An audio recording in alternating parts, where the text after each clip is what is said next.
समय बदलते देर नहीं होती, तो आज इस वीडियो के माध्यम से देखेंगे और जानेंगे वो कैसे।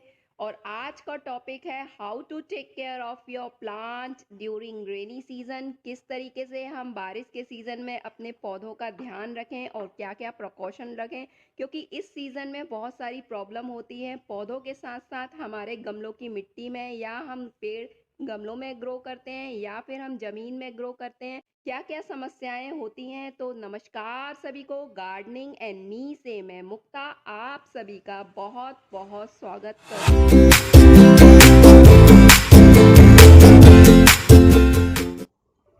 जैसा कि बारिश के सीज़न में हम अपना ध्यान रखते हैं, क्योंकि इस सीज़न में बहुत सारे बैक्टीरिया वायरस होते हैं जो हमारी हेल्थ को नुकसान पहुंचाते हैं। इसी तरह पौधों में भी ये प्रॉब्लम क्रिएट होती है। तो इस मौसम में हमें पौधों का भी बहुत अच्छे से ध्यान रखना पड़ता है। पौधों के साथ साथ हम अपने पौधों का तो ध्यान रखते ही हैं, साथ साथ में हमें पौधों की गमलों की मिट्टियों का भी ध्यान रखना पड़ता है। आप देख रहे होंगे कि ये गमले की मिट्टी कितनी साफ है, इससे पहले ये नहीं थी। तो इसके कारण जो प्रॉब्लम हो रही थी मुझे, वो मैं आपको दिखाऊंगी। और इस पॉट में मैं आपको दिखाने वाली हूँ कि हम कौन कौन सी गलतियाँ करते हैं जिसके कारण ये समस्याएं उत्पन्न होती हैं, ये फंगस हो जाता है। क्योंकि इस सीज़न में धूप भी नहीं निकलती है, तो आप ये गलती ना करें, इसलिए मैं आपको ये वीडियो दिखा रही हूँ। तो आप ना करें। ये तो रही पहली समस्या। दूसरी समस्या की बात कर लेते हैं कि और क्या क्या प्रॉब्लम होती है इस बारिश के सीज़न में। क्योंकि इस सीज़न में जिस तरीके से हम बीमार पड़ते हैं, उसी तरीके से प्रॉब्लम पौधों के साथ भी आती है। बहुत सारे कीट हो जाते हैं, बहुत सारे फंगस वायरस हमारे पौधों को नुकसान पहुंचाते हैं। स्नेल्स, स्लग्स, ये सारे कीड़े हमारे पौधों को खा जाते हैं। ये आप देख रहे हैं स्नेल्स जो दीवार में भी हो जाते हैं, पत्तियों को भी खाते हैं, और ये हमारे ज़मीन में भी रहते हैं और ये पानी में भी रहते हैं, जिसको घोंगा भी बोलते हैं। तो ये हमारे पौधों के लिए बहुत ज़्यादा नुकसान है, इवन ये फसल तक को डैमेज कर देते हैं। तो ये भी बहुत बड़ी समस्या है। साथ ही साथ आप ये देख रहे हैं मिलीपीड्स, ये भी जो डेड पत्तियां हैं, लीव हैं, शाखाएं हैं, उनको खाते हैं। लेकिन अति से ज़्यादा अगर ये हमारे गमलों में है या पौधों में है, तो ये हमारे पौधों को नुकसान पहुंचाते हैं। तो इन सब का प्रिकॉशन आपको लेना पड़ेगा। अगर आप इनका प्रिकॉशन नहीं लेंगे, सावधानी नहीं बरतेंगे, तो ये हमारे पौधों को नुकसान ही पहुंचाएंगे। थोड़े बहुत हों तो कोई दिक्कत नहीं है, लेकिन अगर अति से ज़्यादा हो, क्योंकि अति सर्वत्र वर्जित एक वीडियो मैंने ऑलरेडी शेयर कर चुकी हूँ। तो अगर आपने वो वीडियो नहीं देखा है तो आई बटन में क्लिक करके ज़रूर देखिएगा, या फिर डिस्क्रिप्शन में चेकआउट ज़रूर कीजिएगा। तो किसी भी चीज़ की अति नहीं होना चाहिए, चाहे वो पौधे हों या हम इंसान। तो इसलिए मैंने जो स्प्रे किया है वो मैं आपको बताऊंगी कौन सा स्प्रे मैं यूज़ कर रही हूँ, क्योंकि हमारे साथ साथ हमको पौधों का भी बहुत ध्यान रखना पड़ता है। पौधों के साथ साथ बेसिकली इस वीडियो में मैं आपको पॉट की मिट्टी का ध्यान रखने का प्रोसेस दिखा रही हूँ कि किस तरीके से हमको पौधों की मिट्टी का ध्यान रखना है। तो जैसे कि गर्मियों में हम मल्चिंग के लिए लीव्स वगैरह बिछा देते हैं, कोकोपीट वगैरह बिछा देते हैं, लेकिन इस मौसम में आपको अपने पॉट की मिट्टी को बहुत ज़्यादा साफ रखने के लिए जितनी भी डेड लीव हैं, डेड शाखाएं हैं, तो वो सबको हटा देना है। क्योंकि अगर आप इनको नहीं हटाएंगे तो ज़्यादा से ज़्यादा मॉइस्चर के कारण हमारे जो पौधे हैं उनमें कीड़े आ जाएंगे और जो हमारे पौधों को नुकसान भी पहुंचाएंगे। तो इसलिए मैं सबसे पहले अपने पॉट की जितनी भी पत्तियां हैं और लीव्स वगैरह हैं उनको हटा दूंगी। ये आप डिकम्पोज बीन में डाल सकते हैं और इनको डिकम्पोज होने के लिए छोड़ सकते हैं, लेकिन आप इनको पॉट में नहीं रहने दीजिएगा। तो इनकी आपको अच्छे से सफाई करनी है। उसके बाद हमें किस किस तरीके से कौन कौन से पेस्टिसाइड यूज़ करना है, ऑलरेडी मैं पेस्टिसाइड के काफ़ी सारे वीडियो शेयर कर चुकी हूँ। तो अगर आपने वो सारे वीडियो नहीं देखे हैं तो ज़रूर देखिएगा। ऑर्गेनिक तरीके से किस तरीके से हम पेस्टिसाइड बनाते हैं, चाहे वो गार्लिक का हो या फिर मैंने मिलीपीड्स के लिए और स्नेल स्लग के लिए ऑलरेडी को मैंने दिखाए हैं, सिखाए हैं। तो वो आप पेस्टिसाइड यूज़ कर सकते हैं। तो मैं ऑर्गेनिक वे से बताऊंगी आपको कि मैंने क्या यूज़ किया है, वो भी आप यूज़ कर सकते हैं।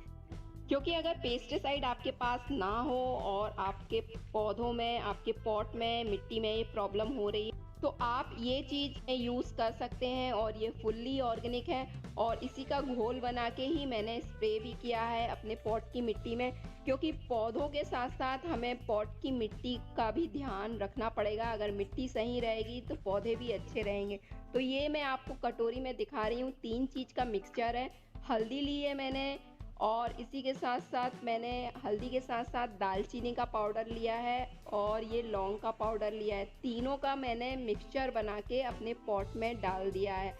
इससे पहले भी मैंने लौंग और दालचीनी का मिक्सचर का आपको एक वीडियो शेयर किया है, पेस्टिसाइड बना के दिखाया है, तो वो वाला भी आप देख सकते हैं। तो इसमें मैंने हल्दी भी इंक्लूड की है और तीनों anti fungal, anti bacterial property है तीनों में। ये बैक्टीरिया को मारने में और फंगस को हटाने में हमारे पॉट के लिए, पॉट की मिट्टी के लिए बहुत ज़्यादा बेनिफिशियल है, लाभकारी है, इसलिए मैंने इसको यूज़ किया है। पॉट की मिट्टी में डाल दीजिए और ये जितने भी आपके मिलीपीड्स हैं, स्लग है, स्नेल्स हैं, घोंगे हैं, वो सारे हट जाएंगे, भाग जाएंगे। और आप देख रहे हैं डालते ही साथ पूरे जो मिलीपीड्स हैं वो हट रहे हैं और ये भाग जाएंगे। पेड़ों के साथ साथ आपको अपने पॉट की मिट्टी का भी बहुत अच्छे से ध्यान रखना है। तो ये प्रोसेस आपको समय समय पे करना है इस बारिश के मौसम में, क्योंकि बारिश के मौसम में आप जानते हैं कि धूप नहीं निकलती है। तो इस मौसम में काफ़ी सारे जो बैक्टीरिया, वायरस और कीट जो हैं हमारे पौधों के साथ साथ हमारे पॉट की मिट्टी में भी हो जाते हैं, ज़मीन में भी हो जाते हैं। तो ये आपको ध्यान रखना है, धूप नहीं होती है। तो इस तरीके से मैंने अपने सारे पॉट में ये काम किया है, सारे पॉट की मिट्टी की सफाई करके, और ये पेस्ट मैं सारे पॉट में डाल दूंगी। इस मौसम में हम एक और गलती करते हैं जिसके कारण हमारे पॉट की मिट्टी में फंगस हो जाती है। बारिश के सीज़न में कभी भी आप ये गलती ना करें, इसलिए मैंने आपको दिखाने के लिए ये करके दिखाया है। जब भी हम चाय पीते हैं, चाय की पत्ती निकलती है, हम उसको वॉश तो कर लेते हैं, वॉश करने के बाद ऐसे ही अपने पॉट में डाल देते हैं, तो ये भी ना करें। हम चाय की पत्ती को वॉश करके अपने कंपोस्ट बीन में डाल सकते हैं इस मौसम में। तो इस मौसम में आप अवॉइड कीजिए कि आप चाय की पत्तियाँ ऐसे ही ऊपर डालें। आप अगर उसको डालना चाहते हैं तो अंदर डाल के, मिट्टी में डाल के, और अच्छे से ऊपर से मिट्टी कवर कर दीजिए। इस तरीके से डालिए तो ये प्रॉब्लम नहीं आएगी, फंगस की प्रॉब्लम नहीं आएगी। तो इसी तरीके से मैंने अपने सारे पॉट की मिट्टी की सफाई की है और सब में पेस्टिसाइड डाला है जो मैंने बनाया था, तीनों का मिक्सचर करके, और फिर उसको स्प्रे किया था। और जितनी भी डेड लीव है और डेड स्टेम वगैरह है, आप उसको हटा दीजिए और अपने पॉट की मिट्टी की सफाई रखिए।